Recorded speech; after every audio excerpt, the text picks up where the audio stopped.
You're listening to the Whole Hog Sports Podcast.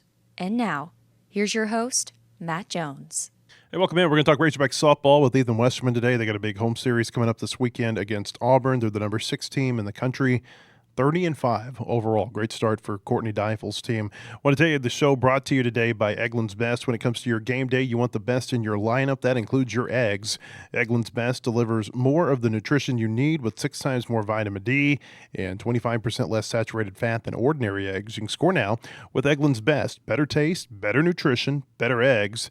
Visit egglandsbest.com for more information. We're also brought to you by Bentonville Glass. They've been serving their community since 1971. They're committed, professional, and versatile.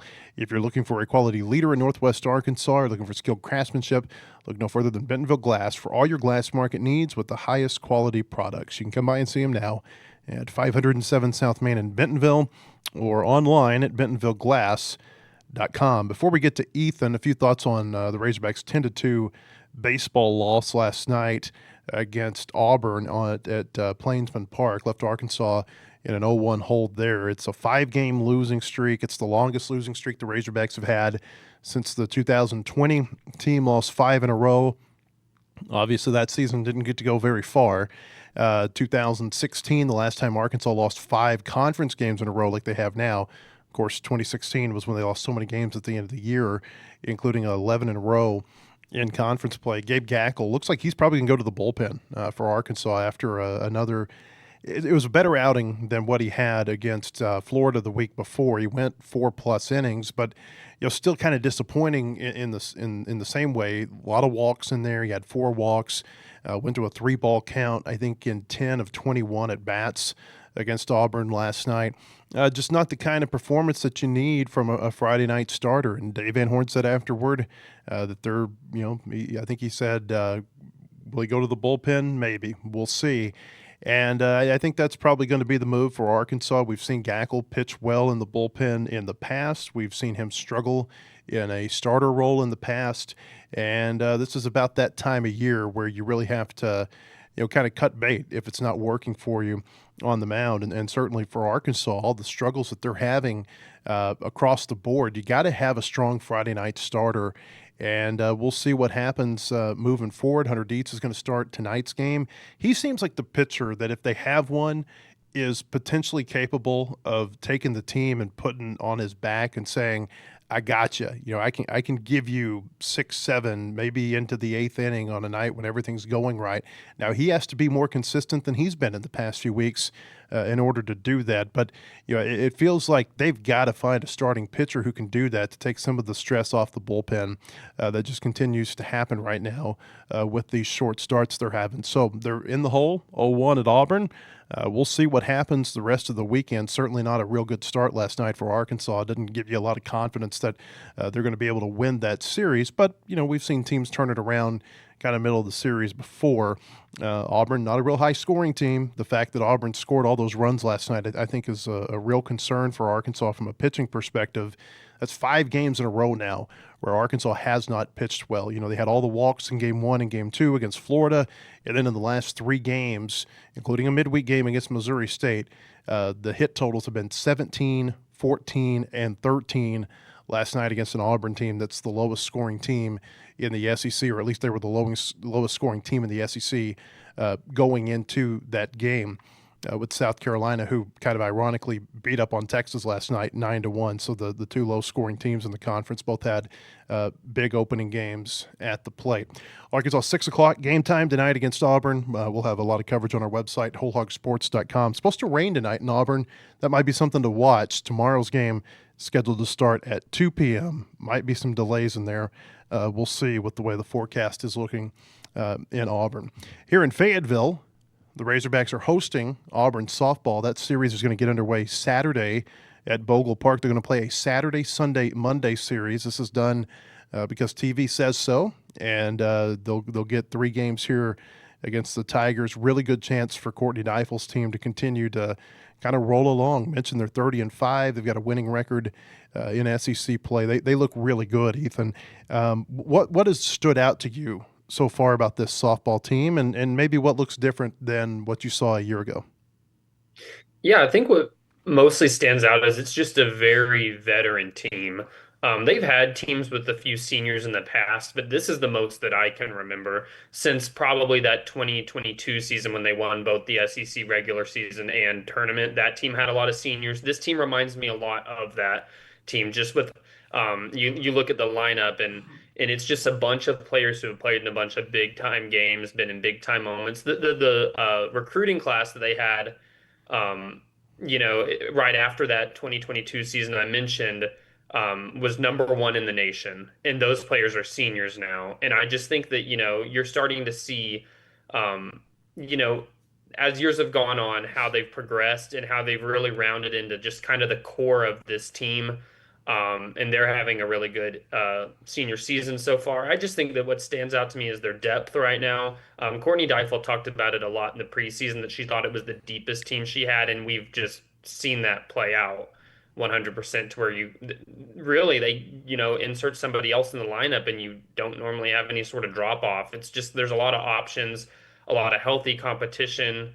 Early on, the lineup's pretty solidified now. Outside of some games, Miller will start at catcher, and Kaylee Wyckoff in right field, Brinley Bain in the DP. But some games they'll mix it up and Bain catch, Wyckoff DP, and sophomore Ramsey Walker will play in the right field. So they've gotten things sorted out. It seems like getting closer to maybe just an established lineup that you roll with, but there's been good, healthy competition all along. A lot of arms that you can, for the most part, count on. So I think what just stands out to me about this team, maybe compared to some in the past, is they're just pretty complete. And they're different types of hitters. I think that they've earned the nickname in the past, the Bogle Bombers, just because they hit a lot of home runs. This team can hit home runs, but they just do a lot of everything. I think it's a lineup where you can't really blink, because the moment you do, somebody else will get you. So it's a really deep, complete team, and the number one thing that stands out is they're really seasoned, an older roster. The series win over Florida last week felt like something that caught a lot of people's attention because Florida, I think they were ranked number 3 at the time. They're down. Remember, I think they were number 5 in the poll that we use. Now they're down to 7, but they're 33-4. They're a good team, and they kind of had Arkansas on the ropes, right? I mean, the 7th inning, Arkansas's down, and then they had a home run to win the series and take it 2-1. Like those are the type of wins I feel like really kind of number one tell about a character of a team, but number two, it gets a lot of attention and it turns some heads. Yeah, certainly. I mean, Florida's a powerhouse in the sport with Tim Walton. They've been to a lot of Women's College World Series. Just a few years ago, they were just like on the cusp of making the championship series, and OU pulled off some Sooner magic Hmm. and came back and beat them in an elimination game. So Florida's a program that you beat them in a series and it garners a lot of respect. I mean, this is if there's any stat that tells you what Courtney Deifel's done, up until uh, 2021, they had lost 30 in a row to Florida, 30 games in a row. So that's 10 consecutive series of getting swept Hmm. by Florida. Since then, they're 10-3 against Florida. They've swept Florida in a series on the road, and then they've won a couple other series. They've had Florida's number recently. And what's crazy about this past weekend is honestly, outside of game one, it felt like Arkansas was in a way pretty outplayed in the last two games. Mm-hmm. Um, to where you look up and for them to have that final punch in game three, it's like most of game three did not go their way at all. They did not figure things out until the last few innings of that game and just put together this big time rally to walk it off to where it felt like Arkansas kind of, stole a series in a way. I mean, the walk off, of course, was a big punch in the gut to Florida just to have it in that way, but it was even more so just the fact that it felt like Florida really outplayed them for five-ish innings of that game until Arkansas, made adjustments at the plate and started to hit off of them. And the grand slam, or not the grand slam, the walk-off three-run homer Mm-hmm. came against Keegan Rothrock, which is Florida's ace, one of the best pitchers in the nation. So that made it extra just feel like a statement. That was a big series win, not only just for Arkansas's hopes in finishing high up in the SEC. This all adds up, as we know. Like series, just every game adds up. You look at the end, and there's not much separation. So big time win on that front. But also Arkansas's RPI got a major boost. They're number two in RPI today when I checked, only behind Texas, which puts them in firm, kind of control your destiny as far as hosting in the postseason, at least as of now. There's a lot of softball yet to be played, but to be sitting at number two in RPI, here at the start of April is a really good thing for postseason hopes. You look at what they've done already. They beat Georgia. Georgia ranked number 11. We mentioned they beat Florida. I think their only series loss was to Alabama. Alabama always highly ranked in softball. They're number 5 and even getting first place votes this week. They got OU and Texas toward the end of the year. And if you're a softball fan, OU and Texas, like those are the two programs it feels like everybody's chasing. Um, can they compete with those two teams this year? And they got to play them both on the road. Yeah, they definitely can. I was actually telling this to somebody yesterday that for Arkansas, honestly, if they make it to the Women's College World Series, there's not a team that I look at that I'm like, oh, they just can't beat them. There's not that unbeatable team this year. There's a lot of parity at the top. I'd say that your top, maybe 10, 11 teams, there's maybe a line you can draw between the talent gap there. But here at the top, it's anybody's game. I really feel like they could go to Oklahoma um, and steal a game or two. Maybe win the series. They could do the same at Texas. It's just not that big of a gap right now at the top. To where if Arkansas makes it to the Women's College World Series, nothing would surprise me. It wouldn't surprise me if they got eliminated early. It wouldn't surprise me if they made it all the way to the end. It's just the teams at the top can all beat each other. I think there's not that clear top dog anymore, kind of. And I think that that's probably a byproduct of just all the changes that have happened in college sports the past few years, where it allows a little bit more parity with the transfer portal and NIL and all that stuff. That it makes these rosters maybe at the top not so top heavy. With basketball over and baseball struggling the way it is, I wonder if softball kind of catches on a little bit more local, like fan attention this year, because people want to watch a winner, and with baseball, scuffling the way they are, I just wonder if some people kind of shift their attention over to the softball team. Yeah, I think that this weekend might be a culmination just with the schedules, how they've aligned, that baseball will practically be done with its series by the time that softball starts, and Mm. it's a road series for baseball. That I think this could honestly be a weekend where you see good attendance figures out there at Hmm. Bogle, because I think that win over Florida caught a lot of attention, at least locally, of hey, there's a really good softball team that has a chance to really make some noise this year. And I wouldn't surprise me if they started getting, some really good fan turnout. They always like fill that ballpark pretty well for home SEC series, but I do think that it might be the type of year where it contributes to maybe even more attention on them, because they have a team that is 100% like not just SEC contender but national. So I think that certainly they might benefit, I guess, a little bit of just kind of the dead of everything else at the moment. Wanted to ask you about this team's pitching. Robin Herron is the leader. I think she didn't she deal with some sort of injury at some point. Where is she right now, and what do you see behind her on the or in the circle? Yeah, well, she got hurt in game one of the Alabama series, which it kind of makes me wonder how that series would have gone had she, been healthy. Arkansas ended up, losing the series 2-1, fell in the rubber match, but she's been your pitcher that in the rubber match you count on. Anytime she pitches, you feel like you have a chance to win. But they kind of had to get through that series just pitching a lot of different arms. Uh, so I don't know if it would have made that big of a difference, because they also couldn't hit off of Alabama's ace, Jocelyn Brisky. She just dominated them that weekend, but I do think it would have been a more interesting series. She came back last weekend for the Florida series. She started game one, really a reason why I felt like Arkansas was in control of that game, because she was so good. Came back for a little bit, a relief appearance in game two, whenever it looked like Arkansas was still within striking distance after a little bit of a late rally. Um, but we didn't see her again after that. And it's kind of, just bad fortune. She comes in that Florida game and just it was her plant foot that's been hurt. Mm. Um, and she takes a ball just right off that foot, like scorched. So Courtney Deifel was kind of joking about it the other day, like, what are the odds? Like, get her back and then and just, having to maybe nurse a little bit of soreness there again. But she was good in her return. She's the clear ace. Whenever she's healthy, if she's available, she is the clear ace.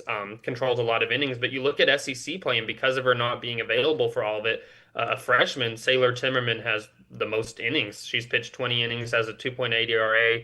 And then Peyton Burnham has pitched 15 Mm. innings. She has a little north of a 5 ERA.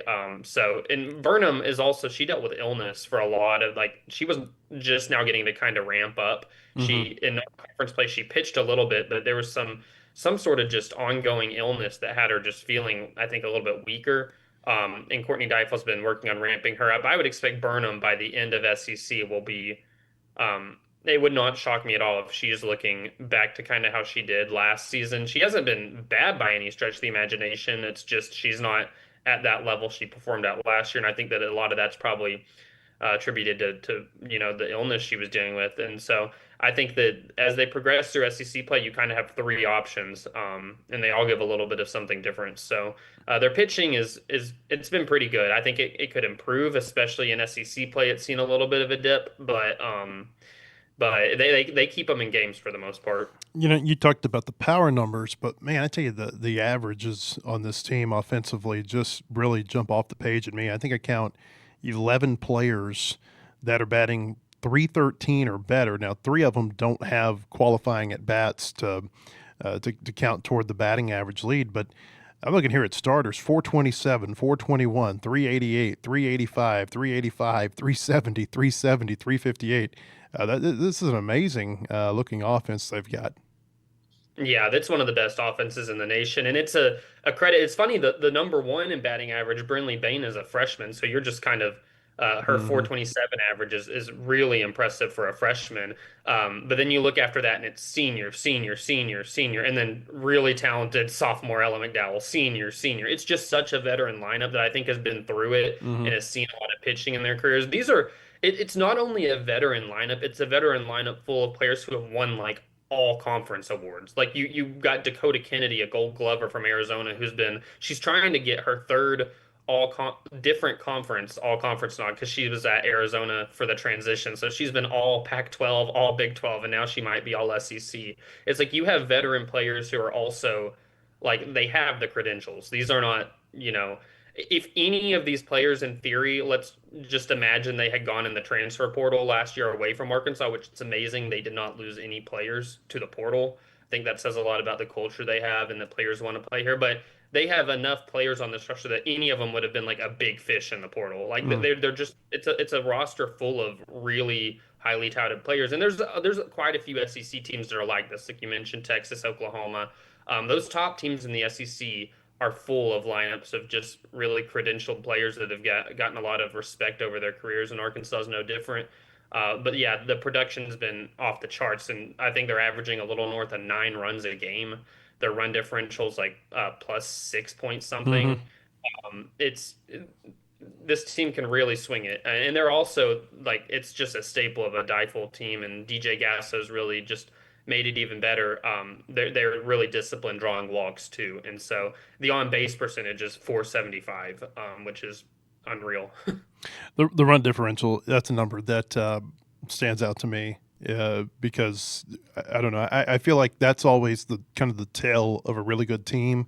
You look at run differential, and of course I cover baseball a lot, but in baseball you look at run differential throughout the regular season, and a lot of times those are the teams that are still competing right there at the end of the year to win a national championship. Like Arkansas, I think they had the number one or two run differential for most of the regular season a year ago in baseball. LSU was right there with them, and those are the two teams that I think most people would tell you those were the two best teams at the end of the year. So run differential is one that I always pay attention to, Ethan.